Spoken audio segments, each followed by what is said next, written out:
चलिए वक्त हो चला है आपको तेज रफ्तार से खबरें दिखाने का फटाफट अंदाज में।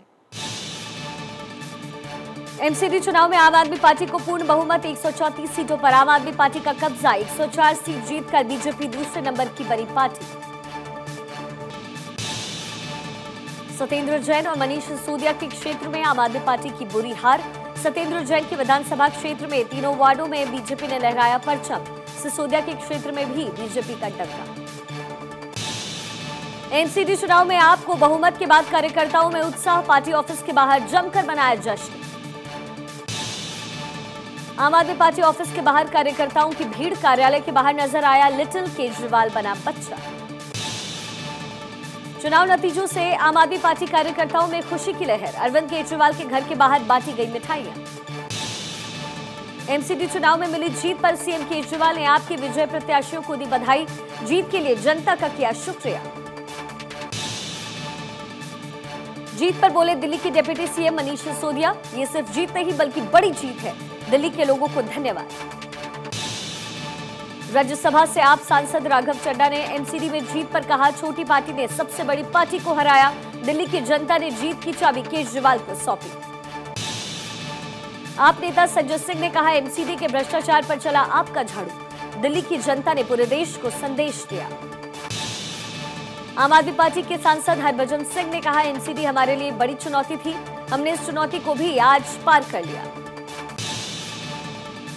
एमसीडी के नतीजे आने के बाद अमित मालवीय के ट्वीट ने बढ़ाया सस्पेंस, लिखा अब मेयर के चुनाव की बारी है, नजदीकी मुकाबले में कुछ भी हो सकता है, चंडीगढ़ का उदाहरण हमारे सामने। बीजेपी नेता तरुण चुग ने कहा है कि हमारे वोट बैंक में बढ़ोतरी हुई, 15 साल तक हमने विकास का काम किया। ओखला के वार्ड से जीती अरीबा खान ने भारत 24 से की खास बातचीत, कहा आम आदमी पार्टी का मुसलमानों के प्रति प्रेम सिर्फ दिखावा, इसलिए मुस्लिम बहुल इलाकों में मिली हार। दिल्ली के सीलमपुर वार्ड 225 से निर्दलीय उम्मीदवार ने मारी बाजी, हज्जन शकीला बेगम ने हासिल की जीत। बीजेपी की अलका राघव ने वार्ड नंबर 203 से 3740 वोटों से जीत दर्ज की। अलका ने कहा कि उसकी जीत मोदी जी के काम की वजह से हुई। दिल्ली के वार्ड नंबर 83 पर आपको मिली सफलता, करोल बाग से आम आदमी पार्टी की उम्मीदवार उर्मिला देवी जीती। एमसीडी चुनाव में वार्ड नंबर 227 पर कांग्रेस को मिली सफलता, शगुफ्ता चौधरी ने हासिल की जीत। दिल्ली के वार्ड नंबर 163 से बीजेपी जीती, चंदन चौधरी ने हासिल की जीत। दिल्ली के वार्ड 161 देवली से बीजेपी को मिली सफलता, बीजेपी प्रत्याशी अनीता सिंघल ने जीत दर्ज की। हार के बाद भी बीजेपी के खेमे में दिखा जश्न का माहौल, बीजेपी के जीते प्रत्याशी और समर्थक जमकर जश्न मनाते नजर आए। दिल्ली में सुल्तानपुरी के वार्ड से आप उम्मीदवार किन्नर बॉबी जीती, पहली बार एमसीडी में ट्रांसजेंडर समुदाय की होगी भागीदारी। दिल्ली के वार्ड नंबर 70 में बीजेपी जीती, शास्त्री नगर से मनोज कुमार जिंदल 12,200 मतों से जीते। दिल्ली में एमसीडी चुनाव में आपको मिली जीत के बाद दूसरे राज्यों में भी पार्टी कार्यकर्ताओं का जोश हुआ हाई, चंडीगढ़ के आम आदमी पार्टी कार्यकर्ताओं ने मनाया जश्न। लखनऊ के आम आदमी पार्टी के कार्यालय के बाहर भी जश्न का माहौल, 15 साल बाद एमसीडी में तख्ता पलट पर कार्यकर्ताओं में दिखा उत्साह। गुरुवार को गुजरात और हिमाचल प्रदेश विधानसभा चुनावों के लिए होगी वोटों की गिनती। यूपी की मैनपुरी लोकसभा सीट और 5 राज्यों की 6 विधानसभा सीटों पर हुए उपचुनाव के भी आएंगे नतीजे, निर्वाचन आयोग ने पूरी की तैयारी। हिमाचल में विधानसभा रिजल्ट से पहले शिमला के ऐतिहासिक रिच और मॉल रोड की सैर पर निकले सीएम जयराम ठाकुर, आशियाना के पास गोलगप्पे खाने का लिया आनंद। गुजरात विधानसभा चुनाव की मतगणना की तैयारी पूरी, मतगणना केंद्रों के बाहर कड़ी सुरक्षा, सुबह 8 बजे से होगी काउंटिंग। हिमाचल प्रदेश विधानसभा चुनाव की मतगणना की भी तैयारी पूरी, 10,000 कर्मचारियों की लगी ड्यूटी, मतगणना केंद्र के 100 मीटर के दायरे में प्रवेश की अनुमति दी। संसद के शीतकालीन सत्र की शुरुआत, राज्यसभा के सभापति धनखड़ पहुंचे संसद भवन, गांधी प्रतिमा पर अर्पित की पुष्पांजलि, 29 दिसंबर तक चलेगा सत्र। राज्यसभा में प्रधानमंत्री नरेंद्र मोदी ने सभापति जगदीप धनखड़ का किया स्वागत, कहा किसान परिवार से आते हैं उपराष्ट्रपति, उपराष्ट्रपति की उपलब्धियां देश देख रहा है। संसद भवन में सत्र से पहले प्रधानमंत्री नरेंद्र मोदी का संबोधन, कहा भारत को G20 की मेजबानी मिलना बड़ा अवसर, देश अमृतकाल की यात्रा में आगे बढ़ रहा है। राज्यसभा में बोले पीएम मोदी, विश्व में अहम भूमिका निभाएगा भारत, यहां विकसित भारत की तरफ बढ़ने का कालखंड। पीएम मोदी ने कहा, यह सत्र बहुत महत्वपूर्ण है, सभी दलों से सहयोग की उम्मीद, नए सांसदों को मिले ज्यादा से ज्यादा अवसर। संसद के शीतकालीन सत्र में हिस्सा नहीं ले पाएंगे कांग्रेस नेता राहुल गांधी, कांग्रेस महासचिव केसी वेणुगोपाल ने दी जानकारी।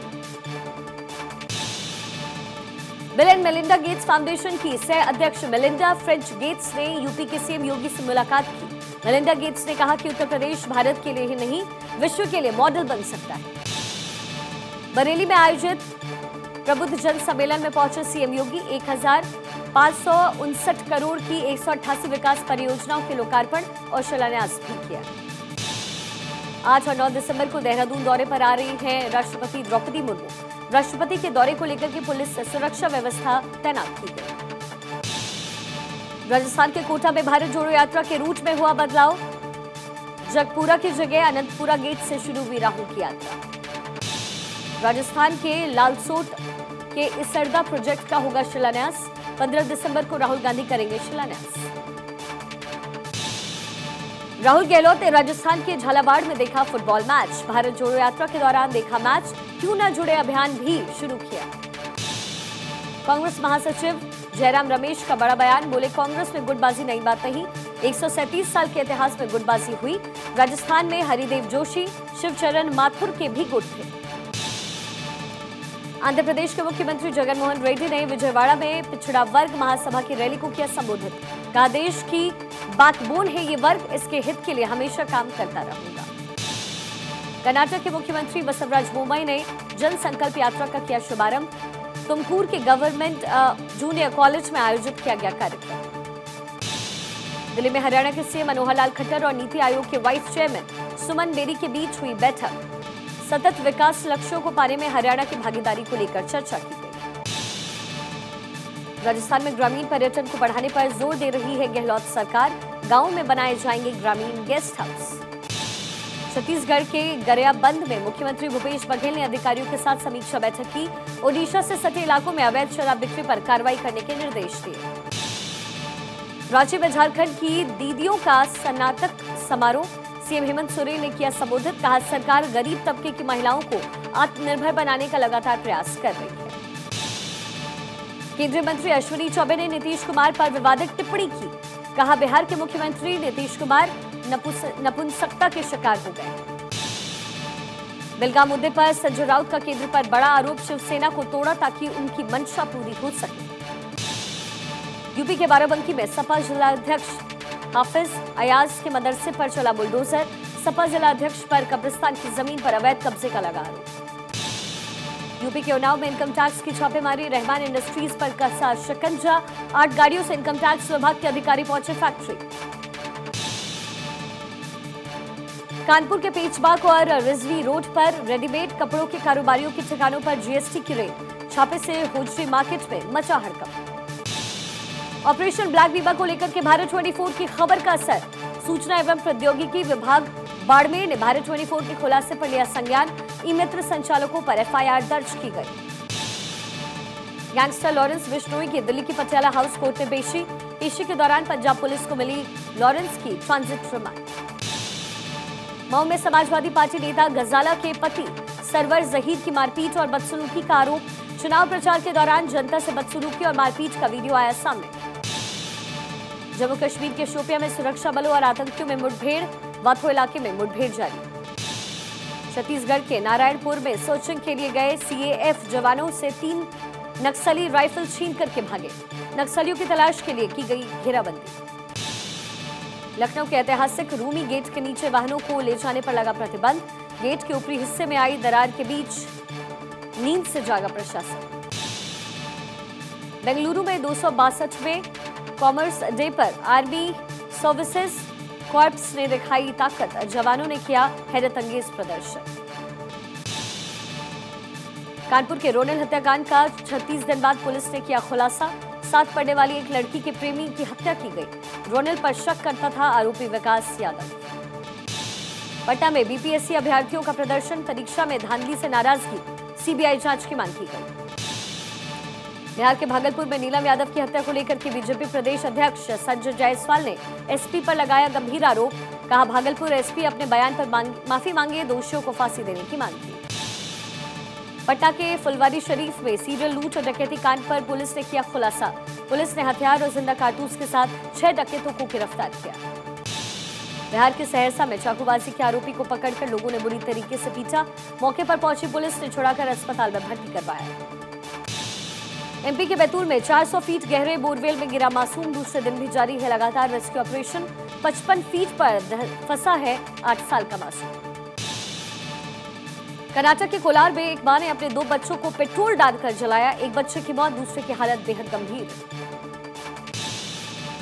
तेलंगाना के विकाराबाद के आसमान पर अज्ञात बलून से हड़कंप। बलून के साथ पैराशूट छतरी भी उतरी। पुलिस ने शुरू की जांच।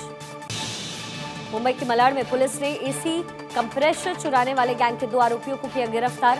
बैंकों के बाहर लगे एसी कंप्रेसर चुराते थे आरोपी।